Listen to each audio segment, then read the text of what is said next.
Driving 95 across state lines. I can't outrun you, darling. Hello, listeners, and welcome to another week on Chasm Converses.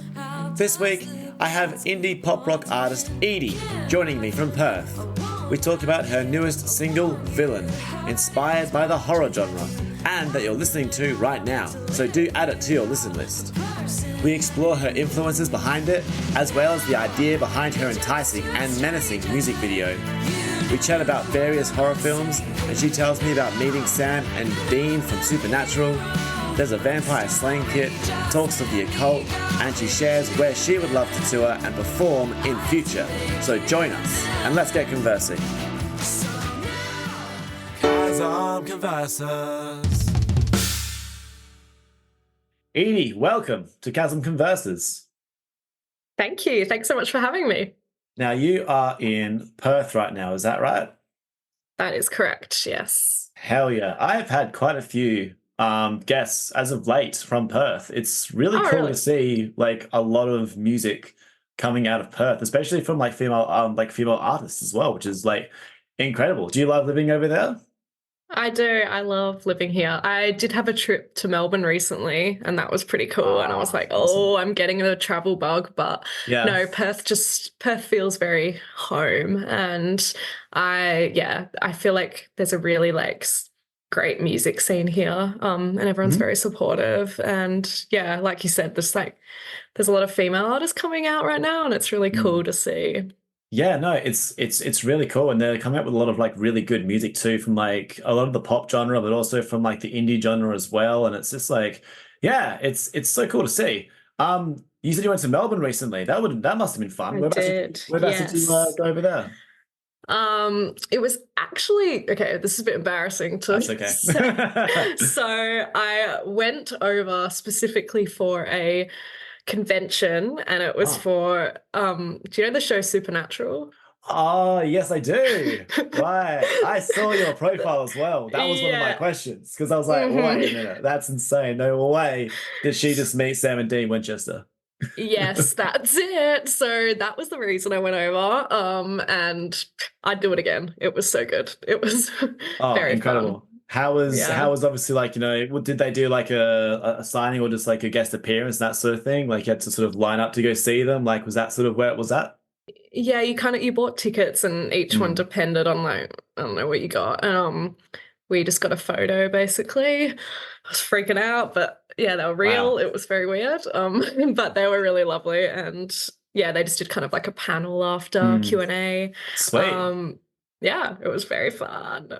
Yeah, that's my so obsession. Cool. I thought the obsession would kind of like I'd get some sort of closure from going, but no, it's gone off again. It's just like it's just like, oh my god, can I just like see you guys again? Like that was not enough. No, I'm like looking for flights for the next one. Like no, that's so cool. Yeah, what was the convention called?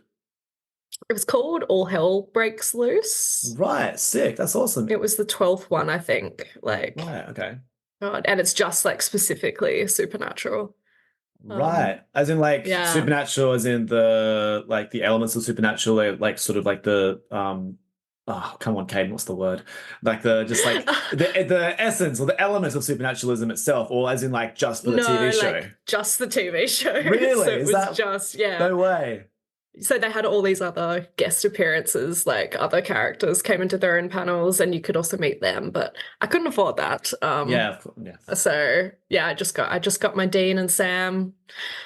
Oh, I can't come down. Yeah, I feel like you don't really need much more after you've sort of had that. They're like the main two you could get that most people obviously would be there to see. But that's so cool. I've never really heard of a convention where it's just the one TV show, and they do it like, I guess they do it pretty much consistently over like, every year or something like that as well. That's like a great excuse for them as well to obviously come over to Australia and like, keep up appearances and meet the fans and all that kind of stuff. That's really cool. Did you ever see, this is definitely a massive tangent, but this is just how this goes. Did you ever see, I can't think of the actors' names because it's from my brain, but because obviously Sam was in the Friday the 13th reboot in 2009, I think it was. And then Dean was in the My Bloody Valentine as well. Did you see any of those movies? I've seen the Friday the 13th. I haven't seen the My Bloody Valentine though. Oh, I've been right. Okay, wanting cool. to. How did you feel about the Friday the 13th one? Oh, it was quite funny. I thought it was quite funny. I liked it because I was a bit biased though because Sam's in it. He looked beautiful. Yes, true. But it was funny. I just feel like the deaths were so silly, and like I guess that's what I haven't actually watched any of the previous Friday the 13th though, so I don't really know the lore.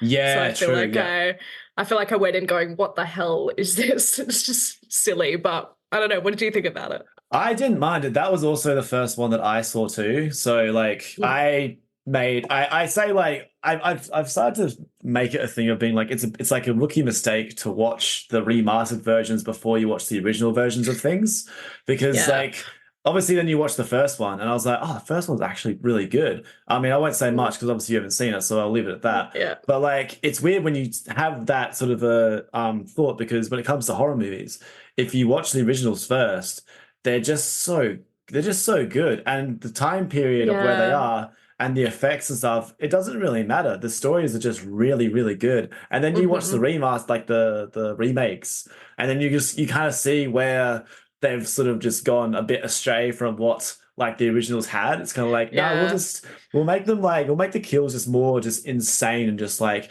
out of this world, and sacrifice storyline for that.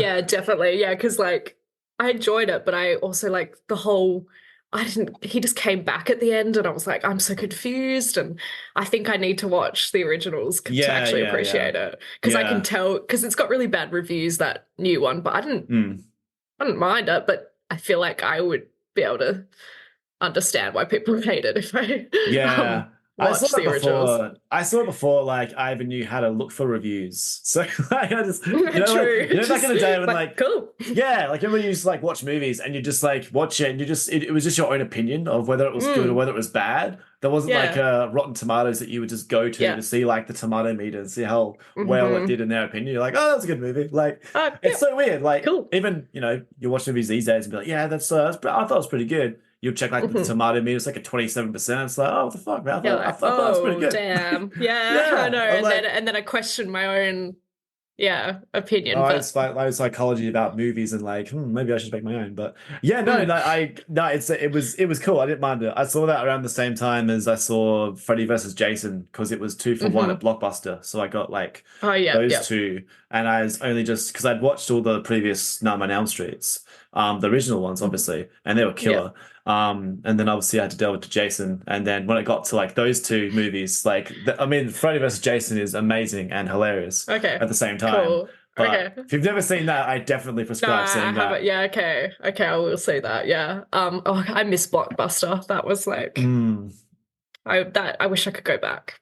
It was like going to get movies.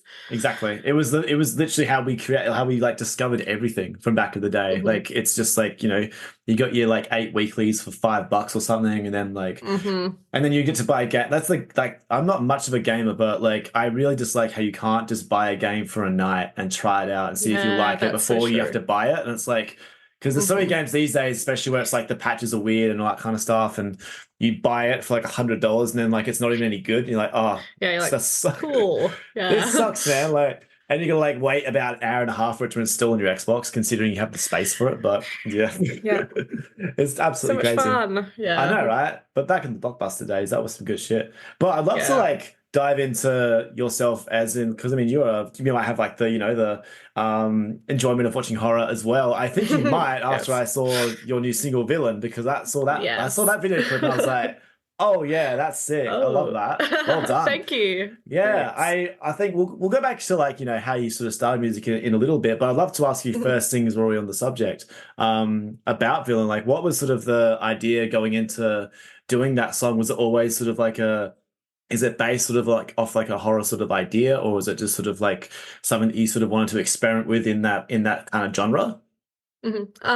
So before I'd even written the song or like had the video, I bought this like vampire slaying kit that I found at an antique store. They sell those? Yeah, and so like it was there. It's like this kind of little antique weird shop, and I saw it and I was like, I don't need it. I don't need it. And then I went home and I was like, called them going, please hold it. I need it. Like I couldn't stop Wow. thinking about it. So I had like a wooden stake and this like hammer. Was it around me? Oh, No, I please, we think have it's to. Oh, downstairs. damn. One day we'll have to see it because that's like, One oh, day. wow. It Yeah, but exists. Surely it like exists. yeah, it's so cool, and it's like got the little like vials of like holy water and stuff and a Bible. And I just saw this and I was like, and this was when I was watching Supernatural again and also a bit of Mm. Buffy, the Vampire Yes. Slayer. Oh, surely, yeah. Yeah. And I was just like sitting there and I was like, I have to, this music video just came to my head and I planned this whole video. And then I was like, oh, I have to actually write the song. So yeah. And it was also like, I was going through like breakup blues and I was feeling very Oh, like yeah. sad. And I Yeah. needed a bit of like I needed like a song to bring me out of it. And this kind of came out of that. And then I feel like it just worked with the lyrics and the video idea I had. Yeah, but it definitely inspired by a lot of Buffy and horror kind of things. Yeah. That's really interesting. I'm wondering, like, because obviously you've written obviously more songs besides Villain, that I did have a look at before we started this chat. But like, did you find it easier to write the song knowing you already had an idea for the video first before you actually had the track? Because a lot of times ours works the other way, where they write the track first and then they sort of decide the video afterwards. So did you sort of have, was that like an easier process for you to go through? Yeah, I actually feel like it's how I write songs now in some ways. Right. Like it's weird. I just have this like I'm really into all the visuals of a song before I write it. And I feel like for this one, I wrote it with you know Siobhan Cochrane? She's I a don't Perth actually. girl. Please do tell me. Yeah, Siobhan, she's amazing. Okay. She and I wrote it and we sat down and we had like supernatural clips in the background and we're like, cool. And I was like, and we Hell had to yeah. like drive on the road and we need like this kind of driving song, and it just kind of came out like that. I had these chords and yeah, it's definitely a different way to write, but I don't know. I think it works. It's my little thing now. Well, I think it does too. Like it's, as I said, it's such a good way, I think, to be able to like, you almost have the vision first and the story played out first. And then you sort of like, I guess, fill in the gaps with like the song and the lyrics and like the progression and all that kind of stuff. So yeah, no, I think you've found a very good way. I don't know a lot of artists that write in that sort of manner. I haven't asked too many of them, but now I'll definitely be asking this as a question more often when I have guests on. True. But like, I think it's quite a fun way to write because I haven't written that way myself previously. But I mean, the video in itself must have been incredibly fun, not only to obviously, come up with, but to shoot as well, because, you're in a few different locations and there's lots of blood and that kind of stuff. So that must have been incredibly exciting. Oh, it was so fun. Like, I just love, my director, Steph Senior, is just amazing. And our brains were just like on the same page all the time. And it's just so weird. I'm still not used to like there being so many people in the room when you're filming, because I watch it and I'm like, oh yeah, just the camera and me. And then, I'm doing these like scenes and I have to kind of like shut my embarrassment off, because then they have like the lighting guy here and then like all these people around, and I'm like, yeah, but they're just watching. They're so good at what they do and they're not like judging you, obviously. But yeah, no, but it was so fun, and the blood was fun, and it tasted yum. You found some tasty blood? Yeah. No, she made it with like a glucose kind of syrup and just added red dye, so it was just like sugary. Sweet. Yeah, I kind of wish I could just walk around with blood all day. Sounds a bit weird, but I had it all down. I was like, oh, I just want to look like this all the time. Like, that's cool. I think a lot of people have had that, especially when you film music videos and you get yourself into like a certain sort of phase, or like you're in a certain sort of look. I have that with my stage look. Whenever I've got my eyeliner on and my lashes and like the nails and all the rest of it, I'm just like, can I just be like this forever? But that's kind of like, not really. Not even like with the blood and stuff. Like, it would be so exciting. I'm wondering if like people who do like the horror movies and stuff, wonder if they also do that sort of thing with like a glucose and a syrup to make the blood kind of tasty rather than like making it kind of gross. Especially like those films that have a lot of it in it as well. Yeah, because like well, my vampire guy in it had to like really like put it all in his mouth. And Mm. like I was like, God, I hope that they taste good for like actors. Because it's Yeah. just because you can get that she had a bit of this other like legit one, but it just wasn't. Yeah, it Wasn't up it to didn't take. scratch. It didn't take my blood, fake blood. Like I'm really particular about it. Yeah. Well, now you are surely because you've tasted the good stuff. So Yeah, like, I know. So yeah, for every future video. No, I'm literally trying not to plan. I'm more videos, but they keep ending in like this person dying or like something, and I'm like, I need to snap out of this. It's just so fun. Yeah. I mean, is it a path that you're thinking of, I guess, going down further on in futures, having sort of songs that are a little bit more based around, I guess, your horror kind of interest? Or is this sort of like one of those one-off kind of songs in which that sort of happened? Because I mean, a lot of it could be a really good thing to think about going forward if you do sort of like, just chuck in a little bit of your your fascination with the genre in every track. Yeah, I definitely am very intrigued by like all gothic themes, and so that's a big focus for the next few songs, definitely.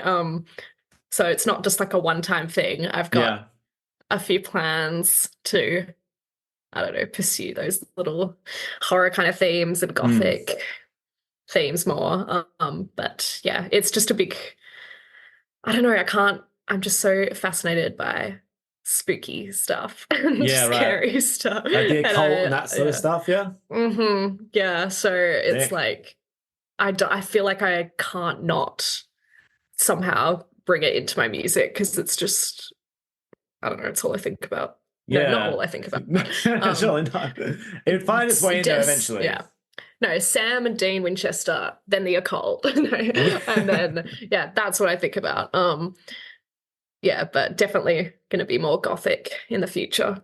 Yeah. I love that it's also like an indie kind of based music as well and genre that is sort of that you've gone for as well. Like, I mean, I've purposely wore my Ice Nine Kill shirt because they are like a metalcore band that obviously, Yeah. as of more recently, have been like, doing songs off of like, horror movies and putting it forward in their own manner, which is just awesome. And for horror and for metalcore and horror, like those things go hand in hand so perfectly well. But for indie music as well, like it's something that I never really dwelled on or thought that could be a good mix. But with your song, I feel like it really is. I really enjoy there's just like I don't know, there's like a sinisterness about it or like a bit of an impact about it that just kind of I really sort of enjoyed. So now that you've done this, you can see that like, this kind of music does kind of suit well with this genre, which is exciting.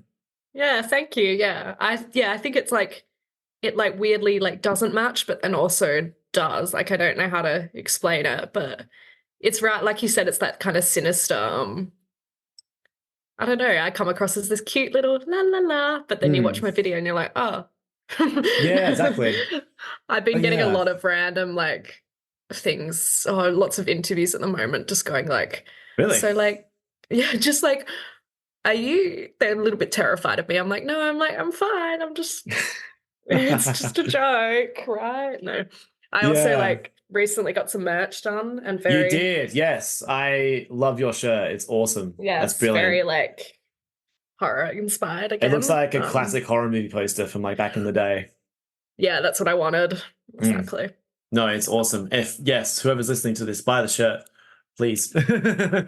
Yes, please. Thank you. Send from Perth, right? Send from Perth with love and blood. Yes. Like, why not? Love and blood. Yeah, I'll chuck some in there for you as well. Oh, hell yeah. Maybe no. I take back that statement, actually. Throw in the tasty blood. Be like, this is what we had to go through on the filming day. This is here. Yep. Here you go. I'd love to ask you, going way back to almost the start, which is strange because usually I start with this question. But like, what sort of got you inspired into wanting to just do music in itself before all the horror stuff, or did that play a big part in you wanting to start to like sing and become a musician? Horror stuff did not play a part. That wasn't that's been a more over the recent few years. But I was a big music theatre girl in high school. Theatre kid. Nice. And drama kid, and I was kind of constantly surrounded by like arts growing up, and I just always knew like deep down I wanted to be a singer. And I tell people that. I've always felt silly like saying, you know, oh, what's your dream job? And I'd still be like 15, 16 going, singer? Like, I don't know. I want to be that. And everyone had their like legit jobs. And I was like, they kept asking me what my plan B is. I'm like, don't know. You lost. Yeah, I don't know. And Plan Bs, man. They kick my ass, Plan Bs. Yeah, I'm always like, what's your plan B for being a doctor? Like, I don't know. You know, it's like, what if that doesn't work out? Yeah, exactly. It's weird. Yeah. So I feel like it's hard to be motivated to like keep going when people around you are just always like, so like, what job? Oh, you could be a music teacher and do this. I'm like, no, that's the one. Like, sometimes it is. It's very difficult to sort of dodge those sort of opinions, and especially when it comes to creative people, because like that's where we are all one and the same. As in, like, and the thing is that no one really understands the path besides us, because we just have it in our heads. Like, you know, this is just what I want to do, and this is what I like. So it makes me happy. It might not give me much at the moment, but it's just something that I like to do. And you know, if that makes me money, or if that gives me a chance to make a living or whatever, that's absolutely brilliant. If it doesn't, then like, I don't know, I'll just keep doing it until it does. And if it doesn't, then it's like, oh well, I guess I'll just keep doing it anyway, because like, you know, I know. You keep coming out with stuff. Like, it's like you just keep going. Like one of my best friends says, like, you know, you create art for art's sake. You know, it's like if you have ideas and things you want to do, that's, you know, you come up with yourself. It's like, well, do them, because there are people in the world that really can't. Like, you know, have you ever met like a really uncreative person, or they just tell you that they're really uncreative? Yeah. And they're just like, yeah, I just can't do this or can't do that, whatever. It's like, wow, really? Because it's really easy for me to do that. And so it's like, it's like, well, if it's easy for me to do that, then I should probably do it because it's easy. Like, yeah, true. Like, I would rather just like keep doing this and still not make too much money than pursue something that I'm not interested in and get money. Like, you know, I feel like, and you're so right that only creators will really understand, you know, because I'm constantly surrounded by like-minded people, so I don't usually have to, you know, explain myself or anything. But you know, it's always when I do my day job or something, and they're just like looking at me like, but they also, on the other hand, think I'm really cool and famous. So that's the one good thing. That's like that's the one thing that I do kind of like, is that you become the person that, you know, if something marvelous does happen for you, then they're like, you know, they're the ones who knew you before you got to there, or like, you know, you're like the one person that might actually get out of there and like go and do the thing you want to do, while the rest of them are kind of just there for the fact of making money for their families and doing the thing that they're doing. So it's exciting in that nature for sure. Yeah, definitely. It makes my ego go up a little bit. So, but, I guess, a lot of theatre got me into music before. And then I went to WAPA in Perth. So I was there for 2 years, and that definitely, I'm most thankful for like the connections and the friends I made from that, because it was quite intense at sometimes, WAPA, but like just having all those friends and like-minded people surrounding you every day was really cool. And it was really good. And COVID happened, and then I didn't do anything. Not a lot of people did, man. Like it was a hard time. It's it takes a lot of really good, positive people to get through that, and like, you know, create at the same time as like, you know, everyone else is sort of just not doing anything. And I was definitely a bit more of a couch potato and didn't do too much, and was buying beers every second day. Not the healthiest thing to do, but it's like when you can't go anywhere, it's kind of like, you know, you sort of fall into that hole, and it's like, well, at least there were a lot of people who were falling into that same hole. But like, I guess the one great thing about yourself when it comes to music is that, and this might be just totally coincidental, but like, you know, you've released one single for the past 3 years. So that's like consistent, 1 in 22, 1 23, 1 24. So, you know, that's consistency right there. True. Yeah, no, that's a good point. I definitely am kind of grateful in a way that COVID happened, because it kind of made me force myself to take my time with music and really be happy with my sound and stuff, because I feel like if I released stuff before, it would be I don't think I would have felt like it was me. And so Yeah. I think just having just a pause to like rethink and Mm. work out what I wanted to do was actually pretty good. Yeah. Yeah, no, I completely agree. It's hard sometimes, especially to, put out things when you want to put them out. Because I mean, you get your first mix back from the song and you're like, hell yeah, I want to put this out like right now. And it's like you Yeah. can't, you have to wait a bit. And obviously, when it comes to, your streaming services and your PR and that kind of stuff, it's like, well, we want the song 5 months or 5 weeks, so 5 months, 5 weeks before Yeah. like you want to release it. So it's like, shit, okay, that's like a while away. So it all comes with like extensive planning if you choose to do it that way.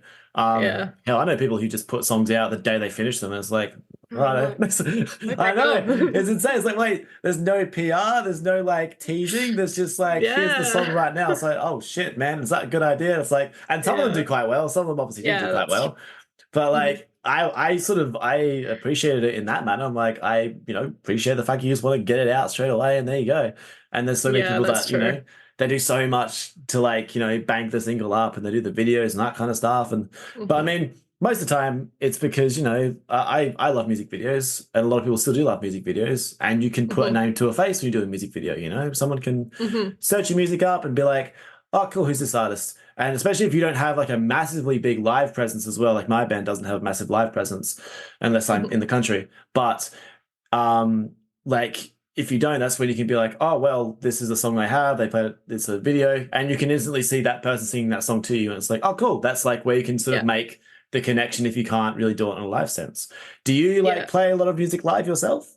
I haven't started, but that is going to happen in June. Oh yeah, sweet, Um, yeah, so I'm gonna do a little band launch, single launch for a new song coming out around then. And sick. I'm very excited. I haven't like performed live. I've done some backing vocals for a few Hmm. bands, but not myself. But it's weird, like I feel like when I used to do a lot of theater and Mm. I was playing a different character, I never used to get like nervous because I Mm. feel I was like playing a different role. But Yeah, when it's like my stuff and you're playing yourself, it's like, oh, this is kind of yeah, scary. But I don't know.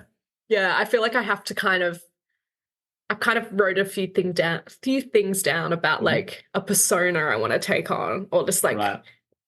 so I can kind of be a bit in character, but still myself. But yeah, I'm a bit nervous, but excited to get on the stage. That'd be sweet. I reckon especially when you play villain, you should dress up the way that you dressed up for villain and have blood on your face. Like do like a real Yes, there quick, you get go. like the band to do Oh, like quick a real costume. quick, like, yeah, like a real quick Do-do-do. interlude and then you duck out and just be like, Mm-hmm. boom, come back in. There's a band in Sydney called Red Hook that is fronted by a woman named Emmy Mack, and she does that for a few of their songs. Like, Oh, cool. because they have a horror movie song as well that they did, and she gets dressed up in like a massive white gown and comes out with like bloodstained and all that kind of stuff, like she just come out of the sink or something. Yes. And it's like, yeah, it's awesome. And it's I like, yeah, love just that. and I think like the band do like a trumpet solo or they do like a guitar thing or whatever for a little bit while she just ducks out So and be like, cool. boom, quickly done and boom, back out you go. But that'd be exciting. That's something Amazing. I reckon you should put that in Yeah. mind.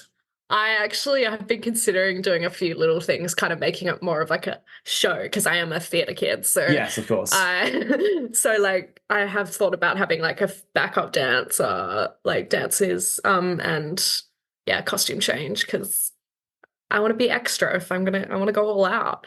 Yeah. And I think it'd be different and be exciting for, I don't know, especially in Perth. Like I feel like it'd be kind of a unique thing to do. Yes, Yeah. exactly. I mean, anything that you can do that sort of like, enhances the show, enhances people's interest to want to go and see you is perfect. So yeah, especially True. if you've got the idea, if you've got the resources to be able to do it. I mean, even when we Yeah. did like my band, Kazran, we did a metal song for Halloween that was inspired off of like a few different Halloween bits and pieces, Mhm. maybe a year or two ago. And I just got like a mask made from an actor that I knew, and just made up a whole persona of the character. And whenever we do that song, I just bring the mask with me. It's almost falling apart now, but I bring the mask with me and I try and just chuck it on, and it's like, sweet, I just dress up as that character for that one song, and then I'll take it off and then I'll do my usual thing. It's definitely not the best mask to sing in.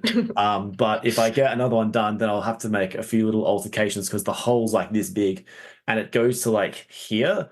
And the chin's like right here, so it just fits my face, but it needs like projection, a lot of projection. Yeah, sure. Yeah, no, yeah, that's so cool. Like, I really have a big goal this year is to do like a Halloween themed gig. Hell yeah. In October. So I have all these ideas. I have this idea to sing a Phantom of the Opera song and do all these crazy things. Yeah.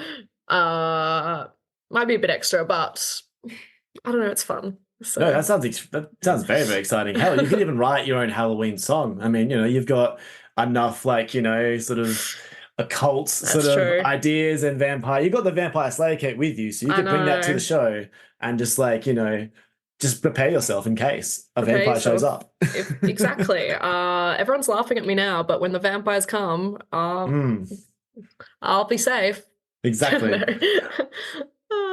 I didn't watch a lot of like Buffy when I was younger, but that did like last quite a long time. And like so popular, especially with like Supernatural and that sort of stuff as well. I think it was on like a different time when I don't know. It's one of those things I just kind of missed when I grew up. I just didn't like it because it was on Channel 10. I knew it was on Channel 10. But yeah, I just sort of missed it after a while, which is kind of strange. But even so. Yeah, I watched it kind of more recently, not growing up. I watched a lot of Vampire Diaries, I guess, and Doctor Who. I was a Doctor Who fan. Yeah, I'm a massive Doctor Who fan. Oh, yeah. So that was, and I kind of didn't watch Supernatural and stuff, and I would love to tell myself, my 13-year-old self, that I went to a Supernatural convention because she would just be like, huh? She's, what's that? It's funny. Yeah, what? Yeah, no joke. But even so, like, oh man, this has been such a great conversation. I'll finish it off by asking you, obviously with your aspirations to wanting to play live and that sort of stuff, do you have like a dream to sort of like travel around and play live shows sort of all over the country or even overseas? And if you do you have a certain place that you would like to go and play? Yeah, definitely. I do want to travel around the country first. I would love to go to Europe or something and do a Europe tour. But I think top places, now that I've been to Melbourne, I want to go to Melbourne. I don't really know many of the actual like venues there, but I'd love to go to Melbourne, Sydney, Adelaide. Hell yeah, I've got family there, so I have to. That's why I am. So you should come to Adelaide. Okay, cool. I know some venues. And in Melbourne too, actually. I do know some venues in Melbourne too, so I can always send you a list if you need some. Okay, yes, that would be great. But yeah, I feel like Adelaide and Perth always get left out of things, so I have to go there. And maybe Brisbane. Yeah, Brisbane would be good. I haven't been to Brisbane too much, but like East Coast is always incredibly popular, so that's like a very good idea to go to. And I mean, every little bit in Australia is cool. It's just things are a bit far away from each other, but whether you like to drive or you have a plane or whatever it is, like you can do it. Private jet.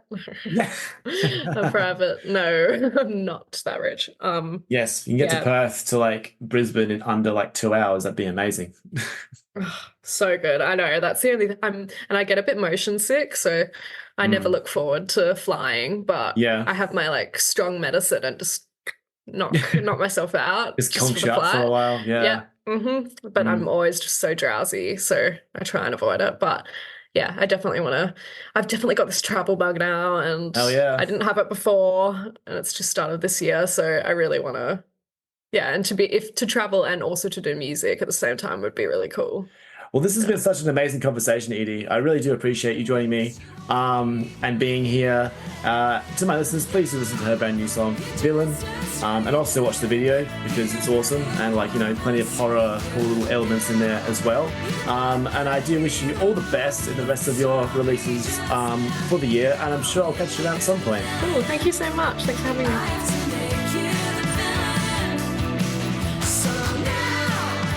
Thank you so much for tuning into the episode this week. I hope you enjoyed the conversation with EDIE and myself.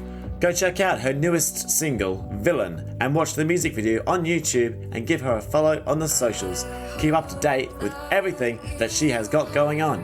There are links in the description of this episode where you can find it all. As for myself, follow me on Instagram or YouTube at This Is Chasm, where you can find reels from my podcast episodes and even some extended clips. You can also keep up with the podcast on Spotify, as well as the Chasm Converses playlist, which features all the intro songs from all of my guests thus far. Give it a follow and a listen to support the podcast and the artists. And finally, please leave a rating and or review for the show wherever you listen to your podcasts, and I'll see you next week for a new episode with a new guest here on Chasm Converses.